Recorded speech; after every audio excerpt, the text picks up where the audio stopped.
Assalamualaikum warahmatullahi taala wabarakatuh. Pada hari ini bersama dengan saya, Cikgu Nur Faizah binti Ibrahim dari Sekolah Menengah Sains Tengku Muhammad Faris Petra dalam program Kelantan Ikhlas. Pada hari ini, cikgu akan mengajar kepada kamu semua berkenaan dengan satu topik yang penting sebelum kita mempelajari topik-topik lain di dalam buku sejarah tingkatan 2. Topik tersebut ialah berkenaan dengan Kerajaan Alam Melayu. Namun begitu, pada hari ini, cikgu akan memberi fokus yang khusus kepada subtopik yang pertama, iaitu berkenaan dengan konsep alam Melayu. Jadi, selepas sesi pembelajaran kita pada hari ini, cikgu mengharapkan agar semua murid yang mengikuti kelas pada hari ini dapat menjelaskan dengan betul dan tepat berkenaan dengan konsep alam Melayu.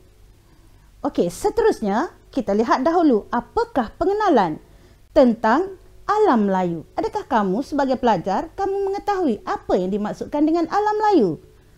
Di manakah kawasan dikatakan sebagai alam Melayu? Okey, jika kamu melihat apa yang cikgu tunjukkan di sini, alam Melayu itu sebenarnya merupakan kawasan yang merangkumi gugusan kepulauan dan tanah besar yang terdapat di bahagian tenggara benua Asia.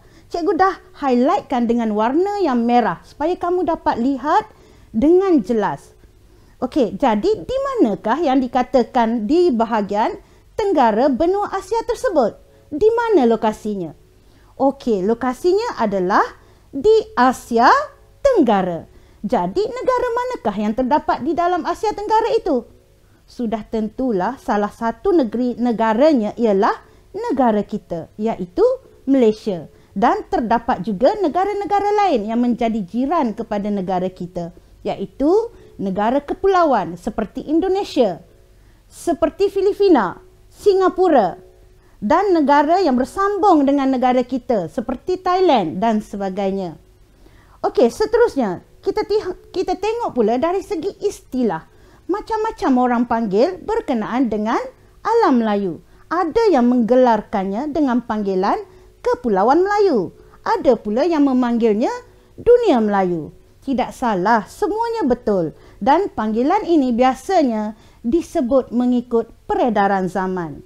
Okey, sebelum cikgu masuk kepada subtopik kita pada hari ini, cikgu akan menceritakan terlebih dahulu kepada kamu berkenaan dengan satu perkara yang penting, yang mana pada zaman dahulu, kita telah mendapati bahawa negara kita ini terdapat satu kawasan tanah yang luas, yang mana ia bercantum di antara tanah besar dengan kepulauan, yang mana kita panggil sebagai pentas Sunda. Okey, perkara berkenaan dengan pentas Sunda ini sebenarnya kamu telah mempelajarinya semasa tingkatan 1. Jadi kalau kamu lihat peta di sebelah itu menunjukkan yang ada warna hijau itu, itulah yang dikatakan pentas Sunda. Walaupun negara kita berpisah dengan Indonesia itu, dipisahkan dengan lautan, tetapi pada suatu masa dahulu kita telah mendapati bahawa seolah-olah negara kita dan Indonesia itu bercantum. Kerana apa? Kerana adanya yang dikatakan pentas Sunda. Apabila wujudnya pentas Sunda, maka kita dapati ciri-ciri fizikal yang terdapat di negara kita dan di negara-negara yang berjiran dengan kita. Begitu juga dengan hidupan, hampir sama. Hampir sama. Okey, jadi ini menunjukkan bahawa telah berlaku satu proses. Iaitu proses apa? Proses yang berkaitan, proses yang menunjukkan kita dapat berhubung dengan negara jiran kita walaupun negara tersebut dipisahkan oleh lautan yang luas kerana kewujudan pentas Sunda. Dan disebabkan pentas Sunda jugalah, maka pada hari ini kita dapati kita telah berkongsi tamadun yang sama, terutamanya dari segi kepercayaan, dari segi asal-usul keturunan, dari segi bahasa, dari segi budaya dan juga dari segi masyarakat itu sendiri. Okey, seterusnya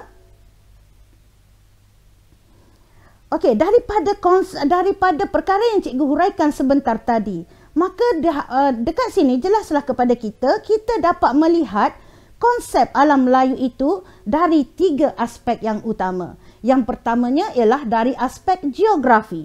Yang keduanya ialah dari aspek bahasa. Dan yang ketiganya ialah dari aspek budaya. Okey, kita tengok yang pertama, iaitu dari aspek geografi. Bila kita sebut perkataan geografi, apakah yang kamu faham? Apakah yang terpandang, yang terbayang di minda kamu?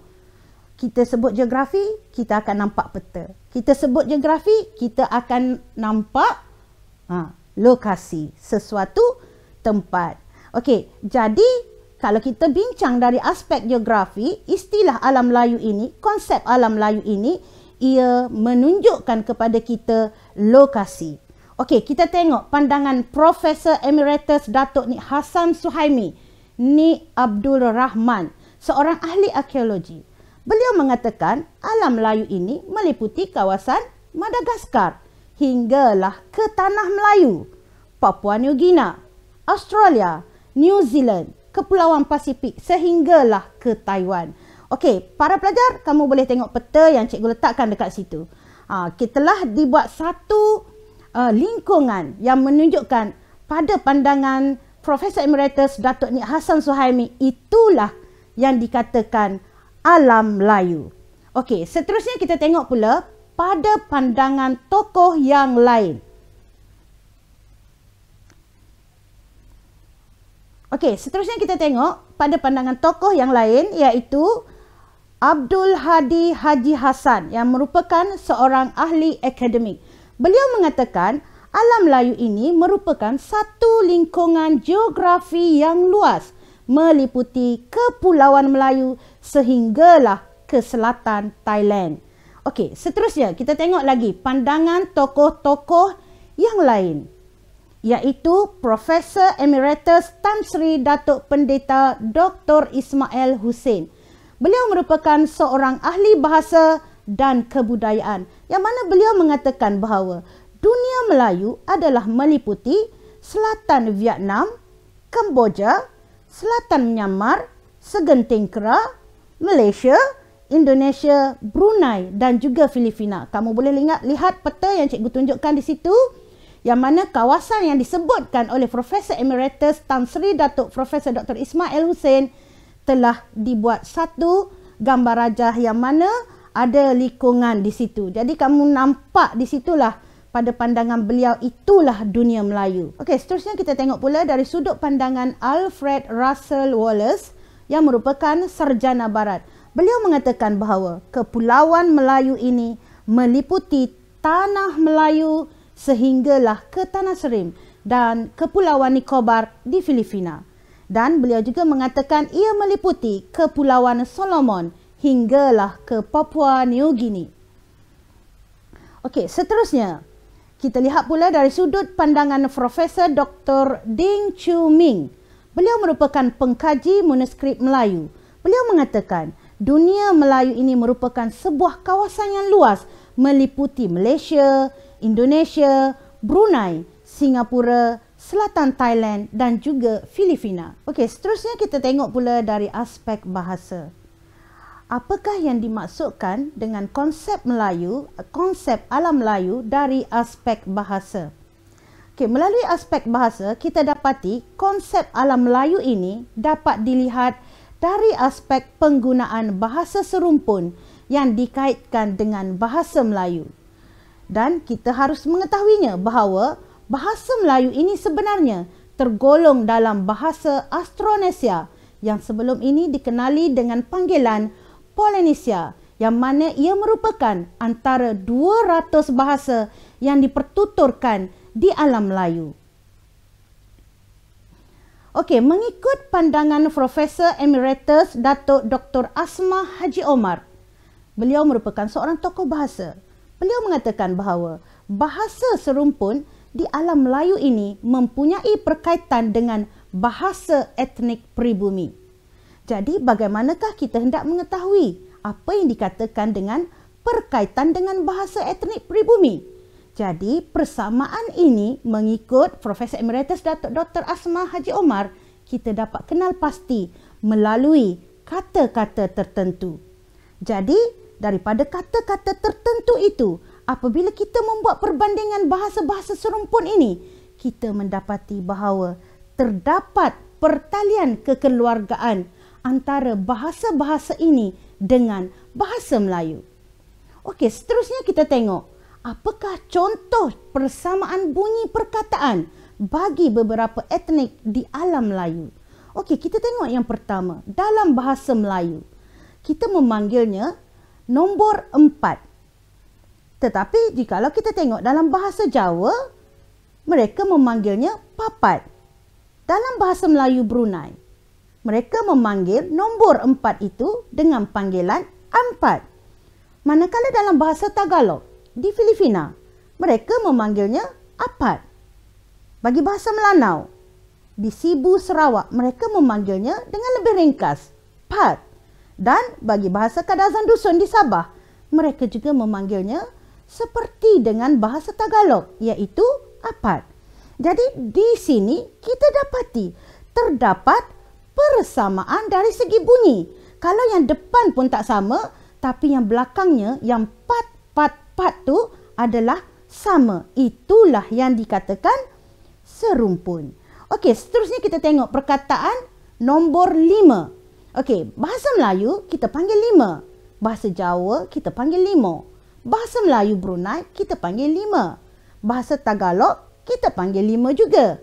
Bahasa Melanau kita panggil 5. Bahasa Kadazan Dusun kita panggil 5. Masih lagi mempunyai persamaan dari segi bunyi perkataan tersebut. Okey, seterusnya kita tengok. Satu lagi cikgu nak bagi satu lagi contoh kepada kamu dari segi perkataan yang kita gunakan. Yang kita tak sangka bahasa yang kita gunakan itu sebenarnya sama juga dengan negara-negara jiran kita. Kamu boleh Google Translate. Kalau di Malaysia kita panggil bawang. Di Filipina pun sebenarnya mereka turut memanggil bawang. Jadi di situ ada persamaan, menunjukkan kita ini adalah mempunyai persamaan dari segi bahasa. Okey, seterusnya kita tengok pula dari sudut pandangan seorang tokoh bahasa dari Indonesia, iaitu Sultan Takdir Alis Jahbana. Okey, beliau mengatakan bahawa bahasa Melayu ini digunakan secara meluas di alam Melayu sejak awal Masihi lagi. Kenapa? Kerana kita harus tahu bahawa orang Melayu ini sebenarnya mereka gemar belayar. Jadi apabila mereka belayar, mereka mengembangkan lagi bahasa Melayu kita ke alam Melayu. Jadi ini menunjukkan kenapa bahasa Melayu ini mudah diterima, mudah dipelajari. Kerana sifat bahasa Melayu itu sendiri sebenarnya yang sederhana dan mudah dipelajari, membolehkan ia begitu mudah diterima oleh bangsa-bangsa lain, oleh negara-negara lain yang terdapat di alam Melayu. Jadi, kesimpulannya dari segi aspek bahasa ini, kita dapati bahawa bahasa yang terdapat di alam Melayu ini sememangnya serumpun dan sememangnya ada persamaan dari segi bunyi. Dan perkara itu kita tidak boleh nafikan sama sekali. Okey, seterusnya kita tengok pula konsep alam Melayu dari aspek budaya.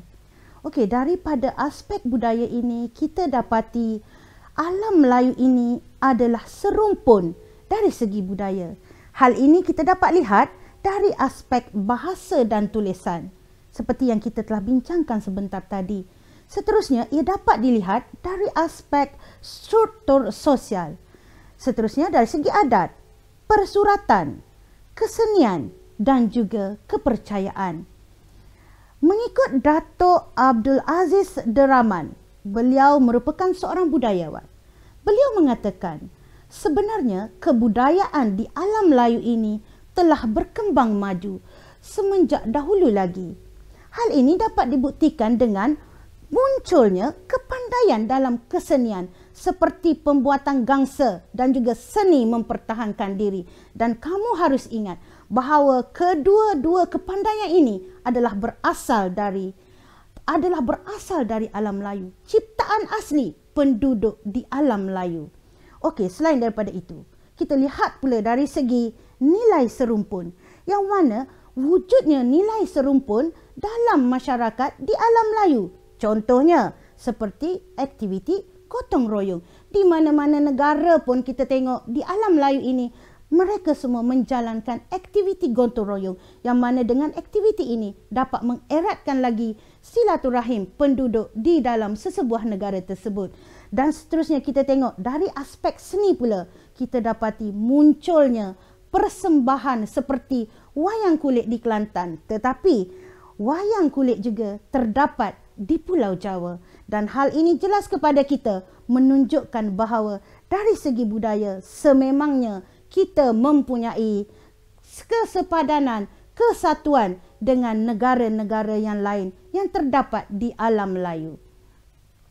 Okey, seterusnya, jelaslah kepada kita di sini bahawa alam Melayu adalah meliputi lingkungan geografi yang luas, meliputi beberapa buah negara yang terdapat di alam Melayu ini, dan salah satunya lagi ia mempunyai persamaan dari segi bahasa dan budaya. Dan kita harus ingat bahawa alam Melayu ini sebenarnya terdiri daripada beberapa buah negara, seperti yang cikgu katakan pada peringkat awal tadi, seperti negara Indonesia, seperti negara Singapura, negara Thailand, negara Filipina dan sebagainya. Tetapi kita harus ingat, walaupun kita terdiri daripada beberapa buah negara, negara yang berbeza-beza, tetapi ikatan kenegaraan itu adalah terdapat di dalam diri kita. Kerana apa? Kerana kita adalah serumpun. Jadi, hasil daripada apa yang cikgu terangkan sebentar tadi, cikgu harap kita dapat menjawab soalan yang cikgu tunjukkan di depan ini. Okey, jom kita sama-sama menjawab soalan ini. Soalan ini adalah soalan yang senang sahaja. Okey, kita tengok.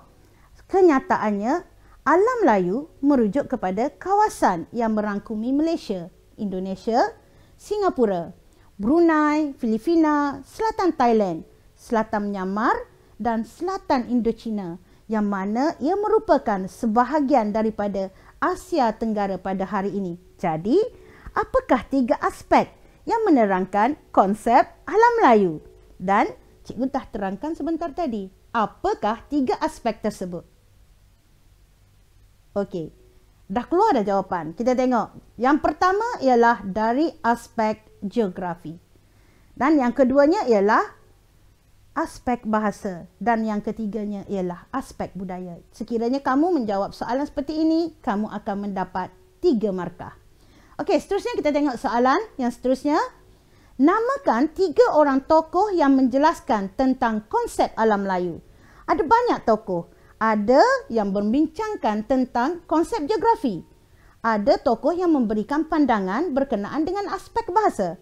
Ada tokoh yang memberikan pandangannya berkenaan dengan aspek budaya. Jadi kita tengok jawapan. Siapakah 3 tokoh yang cikgu pilih? Okey, yang pertama, kita ambil yang senang-senang. Yang panjang-panjang mungkin sukar untuk pelajar nak mengingatnya. Jadi kita tengok yang pertama, Abdul Hadi Haji Hassan. Okey, yang mana beliau memberikan pandangan berkenaan dengan konsep dari sudut geografi. Kemudian kita tengok Profesor Dr. Ding Chu Ming memberi pandangan berkenaan dengan konsep dari aspek geografi juga. Dan yang terakhir, cikgu memilih Sultan Takdir Alis Jahbana. Beliau memberi pandangan berkenaan dengan aspek bahasa. Okey, jika kamu mengingati 3 daripada banyak tokoh yang memberi pandangan tadi, maka kamu akan memperoleh 3 markah. Okey, seterusnya kita tengok soalan seterusnya. Okey, soalan yang ketiga ini, soalan C ini adalah soalan berbentuk kebat. Pada pendapat anda, apakah kepentingan untuk mempelajari konsep alam Melayu? Penting ke untuk kita sebagai orang Malaysia ini mempelajari konsep alam Melayu? Penting ataupun tidak? Pada cikgu, penting. Pada kamu? Pada kamu, kalau cikgu penting, pada kamu juga penting. Kerana kita akan mengetahui, sekiranya kita belajar, kita akan mempelajari, sekiranya kita belajar tentang konsep alam Melayu, kita akan mengetahui sesuatu keistimewaan berkenaan dengan konsep alam Melayu. Okey, kita tengok contoh jawapan yang telah cikgu berikan. Okey, contoh jawapannya, kepentingan mempelajari konsep alam Melayu ialah sekurang-kurangnya kita akan dapat mengetahui apakah yang dimaksudkan dengan alam Melayu. Di manakah terletaknya alam Melayu? Tapi sekiranya kita tidak mengetahui, tidak belajar tentang konsep alam Melayu, kemungkinan kalau orang kata alam Melayu tu dekat mana, kita pun tak tahu di manakah alam Melayu tu. Dan selain daripada itu, dengan mempelajari konsep alam Melayu, kita juga akan mengetahui di manakah lokasinya alam Melayu itu di dalam peta dunia. Selain itu juga, kita juga akan dapat mengetahui persamaan dari segi bahasa yang digunakan di alam Melayu.